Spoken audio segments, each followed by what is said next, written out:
అంటే రైతు సొమ్ము, ఎండేమో మంది ప్రకృతి, వాళ్ళ అబ్బ సొమ్ము కాదు ఎండ. భూములు రైతులవి.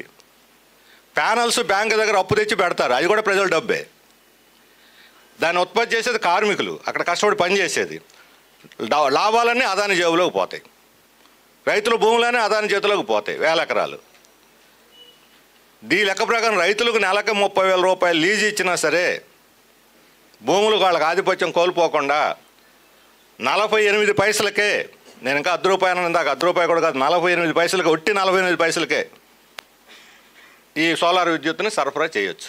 అప్పుడు ఎంత చౌకగా ఉంటుంది, ప్రజలకు ఎంత లాభం జరుగుద్ది. అంటే అదాని జేబులోకి లక్షల కోట్ల రూపాయలు కట్టబెట్టడానికే జనం నెత్తి మీద ఎంత రుద్దారు ఈ ఒప్పందాన్ని. ఈ ఒప్పందమే ఒక అక్రమం ఒప్పందం.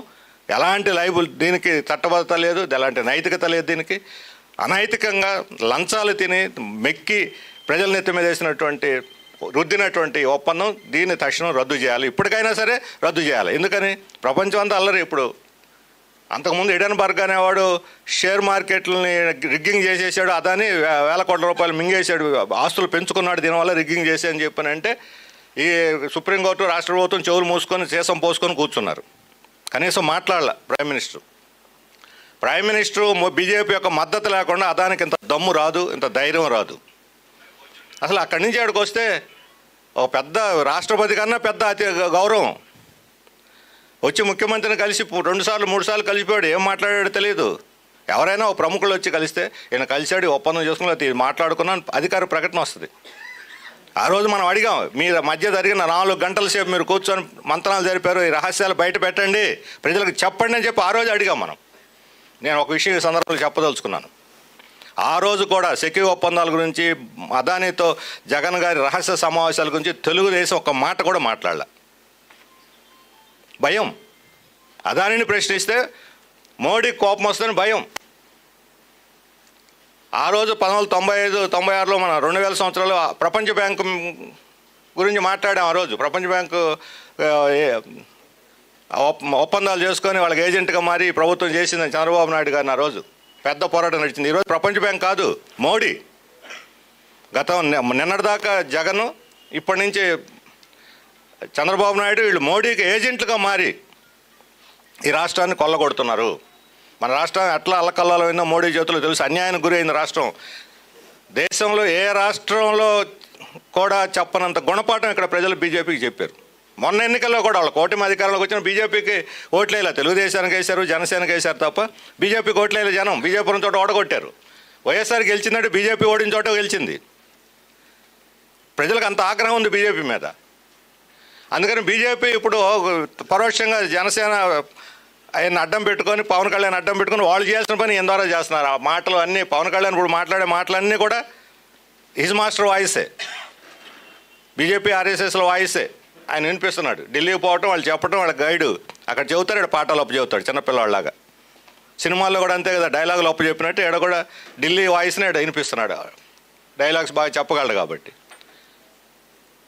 మరి ఈ ఢిల్లీ పెత్తనాన్ని అనుసరించి జగన్ నేను ఒప్పందం చేసుకున్నానని ఆయన చెప్పాడు ఇంటర్వ్యూలు ఈరోజు. మరి అదే ఢిల్లీ పెత్తనాన్ని లోబడి చంద్రబాబు నాయుడు కూడా వీటిని కొనసాగిస్తున్నాడు.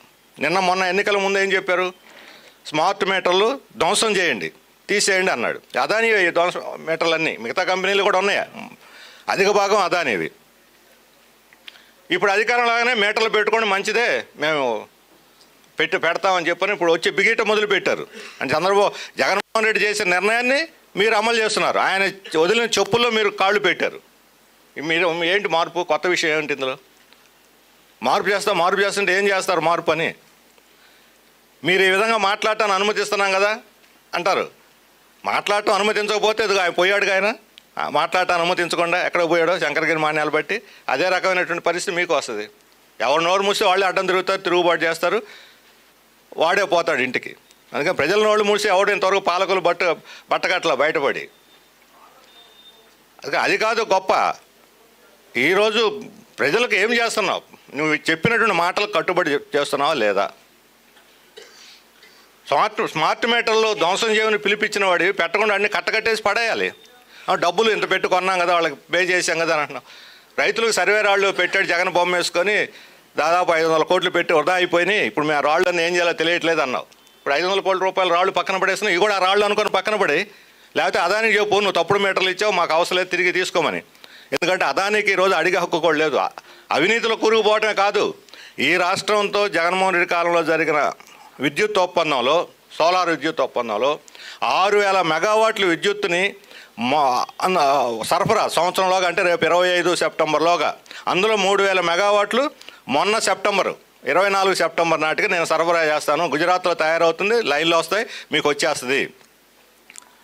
ఇప్పుడు ఏమిటి, సెప్టెంబర్ అయిపోయింది, అక్టోబర్, డిసెంబర్కి వచ్చాం, ఒక్క యూనిట్ అంటే ఒక్క యూనిట్ సరఫరా చేయాలి. ఇప్పుడు అడిగితే రేపు మార్చి నాటికి 2025 మార్చి నాటికి 1000 మెగావాట్లు చేస్తారన్నాడు అంటున్నారు. అది కూడా అవుద్దో లేదో తెలియదు. అంటే ఒప్పందాన్ని ఉల్లంఘించాడు. ఒప్పందాన్ని ఉల్లంఘించినందుకు ఫైన్ వేయాలి, అతని మీద కేసు పెట్టాలి, తప్పుడు ఒప్పందాన్ని గౌరవించకుండా చేసినందుకు. ఈ పేరుతోటి భూములు తీసుకున్నాడు, ఈ పేరుతో రాయితీలు. నిన్న మనం కూడా చూశారుగా, పారిశ్రామిక వస్తే వాళ్ళకి భూములు, నీళ్లు, విద్యుత్తు, పన్నులు అన్ని గ్యారెంటీ అంటున్నాడు. మరి అన్ని గ్యారెంటీలు ఇచ్చి ప్రభుత్వం వాళ్ళని ఇక్కడ తీసుకొస్తే అల్లుళ్ళలాగా మేపి, ఇప్పుడు అన్నమాట ప్రకారం కనీసం ఒక యూనిట్ కూడా ఇక్కడ మనం సరఫరా చేయకపోతే, ఈరోజు బహిరంగ మార్కెట్లో కొన్న 9 రూపాయలు పెట్టి కరెంట్ లేదని, వాళ్ళేం ఒప్పందాన్ని అమలు చేయలేదు, నువ్వు మాత్రం 9 రూపాయలు పెట్టి బహిరంగ మార్కెట్లో కొన్నావు. ఆ 9 రూపాయలు ఇప్పుడు మీరు కట్టండి అని మన నెత్తి మీద వేస్తున్నారు ట్రూ అప్ ఛార్జీలు. ఎందుకు కట్టాలి మనం? ఈ జనం నెత్తి మీద వేసేటువంటి హక్కు, అధికారం నీకు ఎక్కడిది? అందుకని అదాని జుట్టు పట్టుకొని కక్కించండి, డబ్బులు చేసుకున్న ఒప్పందాన్ని అమలు జరపనందుకు. అతను ఈ పైన ₹2.49కి ఒప్పందం చేసుకున్నావు, 9 రూపాయలు పెట్టి బహిరంగ మార్కెట్లో కొన్నావు, మిగతా 7 రూపాయలు అతని నుంచి వసూలు చేయండి. మేము ఎందుకు కట్టాలా? ఒప్పందాన్ని ఉల్లంఘించిన అదాని నుంచి వసూలు చేయండి. అది కనీసం బయట పెట్టాల వాళ్ళు. ఇది ఇప్పుడు కూడా రాష్ట్ర ప్రభుత్వం విషయాన్ని రహస్యంగా ఉంచింది. సెప్టెంబర్లో అమలు జరపాల్సింది అంటే ఎవరు? అప్పుడు చంద్రబాబు నాయుడు ప్రభుత్వం వచ్చింది. నువ్వు అమలు జరపలేదు, రాష్ట్ర ప్రభుత్వం అదాని మన ఒప్పందాన్ని ఉల్లంఘించాడని మాట చెప్పాల్సిన ఎవరు? ఈ ప్రభుత్వమే. ఎందుకు దాచిపెడుతున్నారు? రహస్యంగా ఎందుకు ఉంచారు దీన్ని? ప్రజలకు వివరణ ఇవ్వండి అని చెప్పి అడుగుతా ఉన్నాం దీని మీద. అందుకనే ఈ ఒప్పందాలు, అక్రమమైనటువంటి ఒప్పందాలు రద్దు చేయాలి. అదానితో ఈ రాష్ట్రాన్ని, ప్రజల మీద వేస్తున్న భారాలు, వీటి మీద వెంటనే ఉపసంహరించుకోవాలి ఈ ఒప్పందాలన్నింటినీ అని చెప్పి మనం డిమాండ్ చేస్తాం. ఇప్పుడు అమెరికా వాళ్ళు స్పందించారు.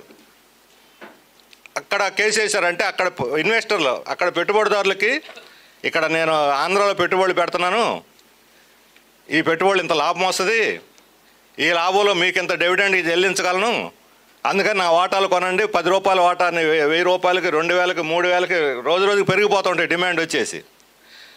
అక్కడ వాటాలు పెరగకపోయేసరికి వాళ్ళు స్టడీ చేశారు, ఎందుకు పెరగట్లేదు, ఎందుకు ఇవ్వట్లేదు అని చూస్తే, మేము లంచాలు ఇచ్చి వాళ్ళకి ఒప్పందం చేసుకున్నాం, వాళ్ళు ఇంకా అమల్లోకి రాలేదు, ప్రభుత్వాలు మారి సమయం పట్టుద్దని వాళ్ళకి చెప్పాడు. అప్పుడు ఆ గుట్ట అలా బయటకు వచ్చింది.